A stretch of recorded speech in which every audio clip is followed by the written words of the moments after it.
So hello guys, সকলকে স্বাগত আর একটা নতুন ভিডিওতে। সো আমরা গেছিলাম হচ্ছে ভূতনাথ মন্দির কলকাতাতে, যেখানে হচ্ছে আমাদের বাঁকের সরঞ্জাম কেনার জন্য আমরা 3 বন্ধু মিলে চলে গেছিলাম।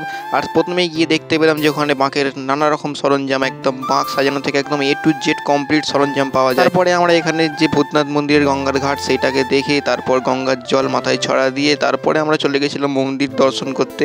আর মন্দির দর্শন করতে যাওয়ার আগে এই দিকটা একটু ঘুরে দেখলাম, এখানে হচ্ছে ভূতনাথ মন্দিরের গেট, আর ওইখানটাই হচ্ছে মূল যে প্রবেশদ্বার সেইখানে।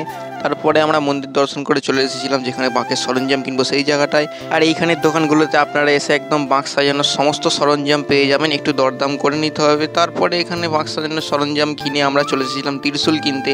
আর ত্রিশূল কিনতে এসে দেখি এখানে ইউটিউবার ব্লগিং করছে। তারপরে ত্রিশূলটা আমরা কিনে ফেলি।